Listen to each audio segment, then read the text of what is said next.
Hello guys, नमस्कार। तो आज जो मेरे वीडियो है ना, ये हर स्टूडेंट भी देखे और पेरेंट्स के लिए बहुत इंपॉर्टेंट इंफॉर्मेशन है मेरी आज।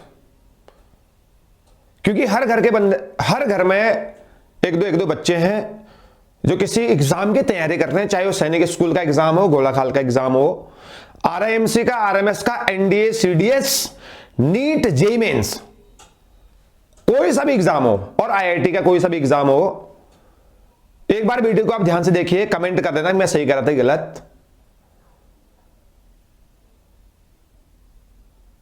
बंदा जो है किसी भी एग्जाम की तैयारी कर रहा है, कोई सा भी बंदा किसी भी एग्जाम की तैयारी कर रहा है, मोस्टली बच्चे क्या सोचते हैं, मुझे 12th के बाद मुझे किसी एग्जाम की तैयारी करना है, चाहे वो एनडीए का हो,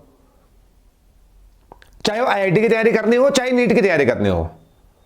वो सोचता है मैं 12th के बाद करूंगा। क्या फायदे क्या नुकसान मैं अभी बता के जाऊंगा, और मैं जो बोल रहा हूं वो सबके समझ में आएगा, गारंटी है इस बात की।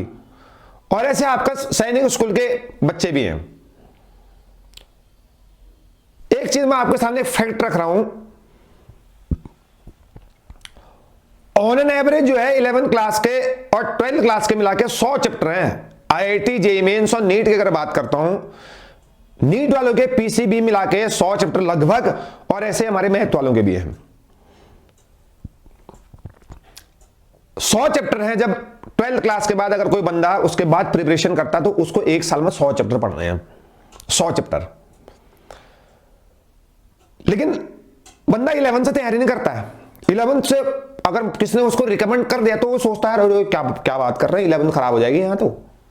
अगर हम आईआईटी की प्रिपरेशन करेंगे, एनडी की प्रिपरेशन करते हैं, मैं अगर नीट की प्रिपरेशन करूंगा 11 से, तो मेरा 11 खराब हो जाएगा, या 12th से करूंगा तो 12th खराब हो जाएगी। इससे अच्छा है कि मैं क्यों ना क्यों 12th के बाद जो है किसी एग्जाम की तैयारी करूंगा, जो कि गलत है, सरासर गलत। इसलिए आपका रिजल्ट नहीं आता। आपके सामने देख लो कितने बंदे ने कोचिंग की और कितने निकले और कितने आपके सामने रिजल्ट है। आस पड़ोस देख लो, कोई बंदा अगर 12th के बाद तैयारी कर रहा है तो रियर चांस है निकलने के। मैं आपको पहले बता रहा हूं, number of seats are very low, minimum बहुत कम है नंबर ऑफ सीट्स। अरे मैं आपको बता रहा हूं ना, ऐसा क्यों होता है, देखो कम चांस क्यों होते हैं, मैं आपको बता रहा हूं। जब आपका बंदा 11th में गया, उसको 11th क्लास पढ़ने के लिए पूरा 1 साल है, 12 महीने। जब आपका बच्चा जो है, मैं उस पेरेंट्स से भी बात कर रहा हूं, जब आपका बच्चा 11th क्लास में गया, उसको उस 11th क्लास के फिजिक्स, केमिस्ट्री, मैथमेटिक्स या बायोलॉजी पढ़ने के लिए ना 12 महीने हैं, 12 मंथ्स। ऐसे जब 12th क्लास में जाएगा, वही फिजिक्स, केमिस्ट्री, बायोलॉजी पढ़ने के लिए उसके बाद फिर से 12 महीने हैं। 12th का फिजिक्स, केमिस्ट्री, बायो या 12th की पीसीएम पढ़ने के लिए उसके बाद 12 महीने हैं। जबकि वो जब उसके बाद ड्रॉप करेगा ना, उसको 1 साल में 11th और 12th दोनों पढ़ने हैं। तो आप उससे कैसे आशा कर रहे हैं कि वो एग्जाम निकाल ही लेगा? मेरा क्वेश्चन सिर्फ इतना है। 12th के बाद जब आप सोचते हैं कि 1 साल में बंदा निकाल देगा नीट का एग्जाम, आईआईटी का एग्जाम, बहुत बढ़िया रैंक आएगी, हाउ? 1 साल में दोनों 11th और 12th क्लास दोनों पढ़ने हैं उसने, जबकि उसको कोई 11th से प्रिपरेशन नहीं कर रहा है। जब वो 11th से प्रिपरेशन अगर कर रहा होता तो 11th में उसने बहुत 12 महीने होते हैं 11th क्लास पढ़ने के लिए, 12 मंथ। फिर अगले साल 12th का पढ़ने के लिए 12 महीने। उसके बाद देखो प्रॉपर सेटिस्फैक्शन के साथ जो है ना अपने फिजिक्स में कमांड कर सकता है। अगर कोई बंदा 11th से तैयारी कर रहा है, मैथ्स में कमांड कर सकता है, बायोलॉजी में कमांड कर सकता है, केमिस्ट्री में कमांड कर सकता है, अगर कोई बंदा 11th और 12th से तैयारी कर रहा है। फिर जब वो 12th के बाद जाएगा ना किसी भी कोचिंग में प्रिपरेशन करने के लिए, सेलेक्टिव बनता है। सेलेक्टिव, मुझे इतना पढ़ना है, इतना पढ़ना है, इतना पढ़ना है। अगर वो ये भी पढ़ने, बहुत सारी चीजें पढ़ने की कोशिश करेगा ना, फिर उसका सिलेक्शन बहुत कम होता है, चांसेस बहुत कम है। फिर वो लिमिटेड पढ़ेगा, उस लिमिटेड में बहुत दिक्कत है। फिर वो डाउट सोचेगा यार इतने से आएगा या नहीं आएगा पेपर में। देखो कितनी डिफिकल्टीज है। आप लोग 11th और 12th से किसी भी एग्जाम की प्रिपरेशन करने के लिए मना करते हो, ये डिफिकल्टीज है। 1 साल में उसको इतना पढ़ना है, 2 साल का 1 साल में कैसे पढ़ेगा बताओ? 2 साल का 1 साल में उससे प्रिपरेशन करनी है, हाउ? मैं फ्रेशर की बात कर रहा हूं, 11th में कुछ नहीं पढ़ा है, उसके बाद 12th में कुछ नहीं पढ़ा, फिर आप एक साल में आप दोनों साल का पढ़ने के लिए बोल रहे हो, और उसके बाद आपको यह आशा है कि बहुत अच्छी रैंक लेके आएगा, डॉक्टर और इंजीनियर बनेगा। यह सबका सपना होता है। हकीकत ये है भाई, मैं आपको बता रहा हूं, अगर आपको किसी एग्जाम का प्रिपरेशन करना चाहिए, एनडीए क्यों ना, आप 11th से करिए। एनडीए, आईआईटी, जेईई मेंस का या नीट के अगर आपको प्रिपरेशन करना है ना, आप 11th से करो, 11 12 से। 11 लोग 9 से करते हैं, जो 9 10 से कर रहे हैं ना, they are getting all India rank 1 2 3 4 top 10। अब 9 से 10 से 11 12 से करो।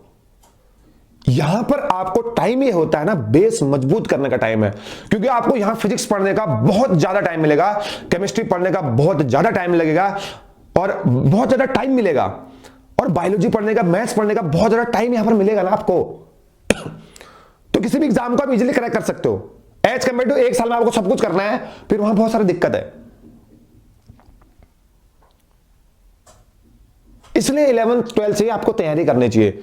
यहां आपको बेस मजबूत बना सकते हो अपना, फिर आपका विद 12th एग्जाम निकलेगा। विद 12th की बात कर रहा हूं, 12th के साथ साथ किसी भी एग्जाम के आप उसके बाद किसी भी एग्जाम को क्वालिफाई कर सकते हैं, चाहे जेईई का एग्जाम हो, चाहे एनडीए एग्जाम हो, चाहे नीट का एग्जाम हो। फिर अगर 11 12 में आपने अगर सही स्ट्रेटेजी के साथ अगर तैयारी नहीं करी, फिर आपका 12th के बाद जो ड्रॉप करेंगे ना साल, उसमें भी आपको कोई गारंटी नहीं सक्सेस मिलने की। मैंने आपको बता चुका हूं, एक साल में जो आपने 2 साल में नहीं किया ना, वो आपको 1 साल में करने को मौका मिलेगा, और 1 साल में अगर करने को बोलेगा कोई आपको, तो आपके अंदर बहुत डिफिकल्टीज आएंगे, बहुत सारे थॉट प्रोसेस आएंगे, तो ये दिक्कत है वहां। इसलिए 11 12 से किसी भी एग्जाम की तैयारी करने में बहुत ही भलाई है। 11 12 हो, 9 10 से आप अगर किसी भी एग्जाम की प्रिपरेशन करें, आपकी एक रैंक भी आ सकते हैं, ऑल इंडिया रैंक 1। दूसरी सेकंड डिफिकल्टीज क्या है पता है आजकल के बच्चों में? सेकंड डिफिकल्टीज क्या है मैं आपको बता रहा हूं, पेरेंट्स को भी बता रहा हूं। आपका जो बच्चा है या अभी स्टूडेंट जो है ना, वो किसी जगह पे ना 1 घंटा ठहर नहीं सकता है, क्योंकि बहुत सारे एक्सटर्नल फैक्टर हैं जो उसको डिस्टर्ब कर रहे हैं। वो एक जगह ना नहीं बैठ सकता हो। मैं अगर किसी बच्चों को बोलूं, 50 बच्चे मैंने इकट्ठे कर दिए, 50 बच्चों को अगर मैं बोलूंगा ना, तुम रोज 10 10 क्वेश्चन, 15 क्वेश्चन अगर फिजिक्स के लगाओ, केमिस्ट्री के लगाओ, बायोलॉजी के लगाओ, मैथ्स के लगाओ, वो कर नहीं सकता। एक दिन करेगा, 2 दिन करेगा, लगातार 10 दिन नहीं कर सकता। ये जो प्रॉब्लम है ना, हर बच्चे के पास है प्रॉब्लम। ये हर बच्चे के साथ यही प्रॉब्लम है। अभी मैं पेरेंट्स को भी कह रहा हूं, रीजन बताया क्या है? बहुत सारे एक्सटर्नल फैक्टर हैं जो उसको डिस्टर्ब करते हैं। उसका माइंड जो है ना, उस एक जगह पे प्रॉपर एक जगह पे कंसंट्रेटेड होने से रोकते हैं। और ये जो करंट जनरेशन है ना, बहुत दिक्कत है, बहुत सारी दिक्कत है। आपका बच्चा घर में पढ़ाई कर रहा है, आपके सामने 1 घंटा नहीं बैठ सकता हो। अगर आपका बच्चा पढ़ाई अगर घर पे कर रहा है, आप उसको बोलिए लगातार 10 दिन तक 1 घंटा बेटा बैठ जाओ, ध्यान से पढ़ाई करो, there will be no disturb. वो नहीं बैठ सकता है, क्योंकि उसके पास मोबाइल है, इसके पास और चीजें हैं, उसके पास एक्सटर्नल बाहर की चीजें बहुत सारी हैं जो उसको डिस्टर्ब करते हैं वो चीज में। मैं सही बोल रहा हूं, और मेरा पेरेंट्स से आज तो मैं इस वीडियो के माध्यम से मैं पेरेंट्स से बात कर रहा हूं।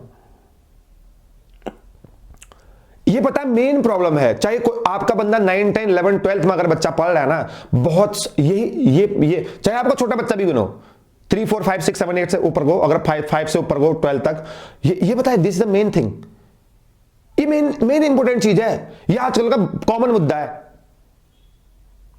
आपका बच्चा जो है ना, अगर मैं बोल दूं, आप खुद बोलिए अपने बच्चों को, बोलिए लगातार 1 महीने तक 15 क्वेश्चन लगाओ, मैथ में 15 क्वेश्चन लगाओ, साइंस में 15 क्वेश्चन लगाओ, he is not able to do. नहीं करेगा वो। 1 दिन करेगा, 2 दिन करेगा, तीसरे दिन कोई और बहाने चलेंगे, चौथे दिन कोई और बहाने चलेंगे। ये बहाने हो क्यों रहे? आखिर वो कर क्यों नहीं रहा है? क्या डिफिकल्टीज है उसको पता है? सब अभी करंट जनरेशन में जो भी दौर चल रहा ना, स्टूडेंट के लिए सबसे बड़ी समस्या यही है कि वो एक जगह ना स्टे नहीं कर सकता। फिर आप उससे बहुत बड़े लेवल की एक्सपेक्टेशन करते हैं ना, जो कि गलत है। आजकल के बच्चे पेपर के 1 2 दिन पहले पढ़ते हैं, फिर आप वही एक्सपेक्टेशन उस बंदे से करेंगे कि वो एग्जाम में बहुत अच्छे नंबर लेके आएगा, नहीं ला पाएगा। आपका बंदा जो है, बच्चे लोग क्या करते हैं, एग्जाम से 2-3 दिन पहले पढ़ते हैं, चाहे स्कूल के एग्जाम की बात कर रहा हूं मैं। फिर आप सोचते हैं कि एग्जाम में वो 80 में से 70 से ऊपर नंबर लेके आएगा। अनबिलीवेबल, हो ही नहीं सकता, इम्पॉसिबल है, ये इम्पॉसिबल है। जो बंदा हर दिन मेहनत करता है ना, होते हैं 100 में से 2-3-5 बंदे ऐसे होते हैं जो रोज, जो अपने गट्स में मेहनत करते हैं, जो अपनी इच्छा को साइड में रखते हैं, फिर मेहनत करते हैं, उनके नंबर आते हैं। वो फिर 80 में से 80 भी ला सकते हैं। आपका बंदा 2 दिन पढ़ रहा है, 3 दिन पढ़ रहा है एग्जाम से, और उसको बोलेंगे 80 में से अच्छे नंबर क्यों नहीं आए, तो आपका सवाल पहला तो गलत है। उससे आपको बैठना पड़ेगा अपने बच्चे के साथ, आप उसके साथ बैठिए, टाइम गुजारो, 1 दिन 2 दिन नहीं सर, बहुत मेहनत होती है, बहुत तपस्या होती है, तब आपका बच्चा जो है ना, तब जाके बहुत बड़ा आदमी बनेगा। ये 1-2 दिन या 1 महीने की मेहनत नहीं है, 1 साल की मेहनत नहीं है, सालों की मेहनत होती है। अगर आपके बच्चे को बहुत बड़ा ऊंचे लेवल पे जाना है ना, तो आपने उसको 1 दिन उसके साथ बैठ गए, 2 दिन बैठ गए, नहीं सर, ये 1 महीने 1 दिन 10 दिन की मेहनत नहीं है आपकी और आपके बच्चे की, ये आपके बच्चे की बहुत सालों की मेहनत होती है, तब वो बहुत बड़ा आदमी बनता है। आई थिंक उसको साथ चाहिए ना कहीं। पढ़ना चाहता है, हर बंदा पढ़ना चाहता है, लेकिन वो नहीं कर पा रहा है अभी। ये जो दौर चल रहा है ना, बहुत बड़ी समस्या है। मैं आपको बता रहा हूं ना, आपका बच्चा जो है एक जगह पे बैठ नहीं सकता बिना मोबाइल के, बिना किसी चीज के। उसको फिजिक्स कैसे समझ में आएगी, केमिस्ट्री कैसे समझ में आएगी, बायोलॉजी में उसका मन कैसे लगेगा, या मैथ और साइंस में कैसे मन लगेगा, ये मेरा सवाल है। फिर आपकी एक्सपेक्टेशन बहुत ज्यादा होती है, बहुत ज्यादा एक्सपेक्टेशन होती है उससे,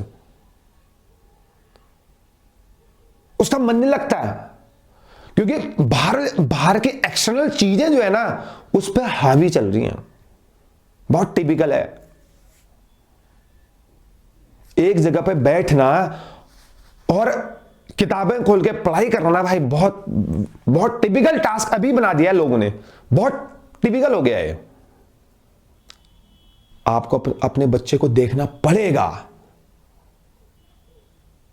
ऑब्जर्व करिए उसको क्या चीजें चल रही हैं, है नहीं, साथ दीजिए उसका, कैसे उसका इंप्रूवमेंट हो, कैसे वो आगे बढ़े, यह आपको देखना पड़ेगा।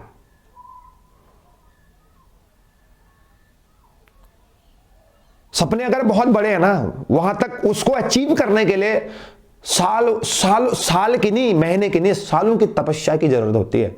सालों की तपस्या होती है, तब जाके ना वो चीज जो है ना हमको अचीव होती है।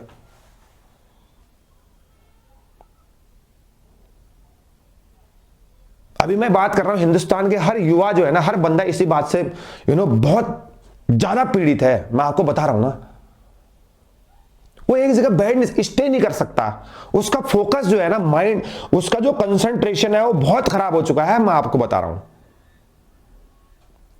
मेरी हर बच्चों से भी रिक्वेस्ट है, जो भी वीडियो देख रहे हैं ना भाई, देखो आप अपने आप को कंट्रोल करने की कोशिश करो, कंट्रोल करने की कोशिश करिए।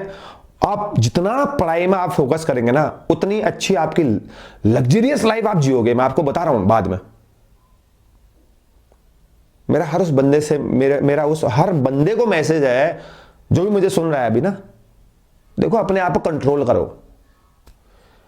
चीजें अगर आप ये सोचोगे ना, मुझे यार कल से इंप्रूवमेंट करना है, परसों से करना है, फिर वो 1 महीना गुजरेगा, आपके 10 टाइम टेबल बनेंगे, तब भी नहीं होगा।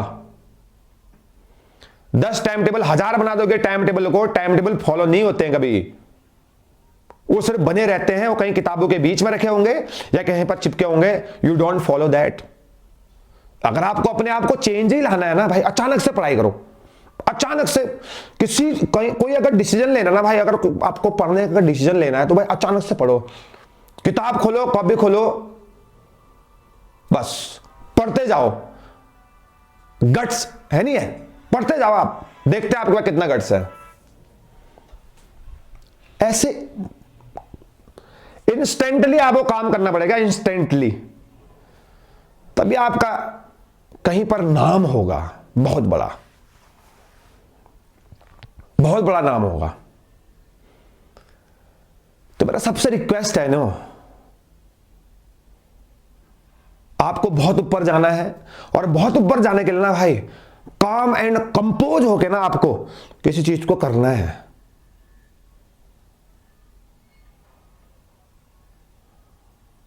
जिनका रिजल्ट नहीं आता ना, यही रीजन है भाई, पढ़ता बहुत है बोलते हैं लेकिन नहीं, क्लिक नहीं कर पा रहा है, रणनीति गलत है, कंसिस्टेंसी नहीं है वहां पे, कंसिस्टेंट बोलते हैं ना वो नहीं है। फिर कितना भी पढ़ लो, 10 मिनट भी पढ़ा, आधे घंटे बाद आधा घंटा पढ़ रहा हूं, फिर 10 मिनट बाद आधा घंटा पढ़ रहा हूं, ये कोई नहीं होती भाई। बैठे रहो एक जगह, बैठने की अगर आदत डालोगे तो आप कुछ भी कर सकते हो। बोलते ना पेशेंस लेवल बोलते हैं उसको, पेशेंस लेवल, धैर्य, बस। और ये जो आपको अगर माइंड डाइवर्ट होता है ना, ये आपको एग्जाम में भी इसका इफेक्ट पड़ता है। तो एग्जाम में तो आपको 3 घंटे बैठना है, फिर वहां भी आपको माइंड डिस्टर्ब होते रहता है, तो बहुत सारी चीजें आगे की देखनी पड़ती है। उसके बाद आप कोई डिसीजन लीजिए। और मेरा पेरेंट्स से भी निवेदन है, आप लोग अच्छी तरीके से अपने बच्चों को जो है ना ग्रूम करने में आपका योगदान बहुत बड़ा है, क्योंकि आप उसके साथ हैं हमेशा। आपका बच्चा किसी कोचिंग सेंटर में जा रहा है, 2-3 घंटे रह रहा है, बाकी आपके साथ है, वो रात में आपके साथ है, सुबह आपके साथ है, शाम को आपके साथ है।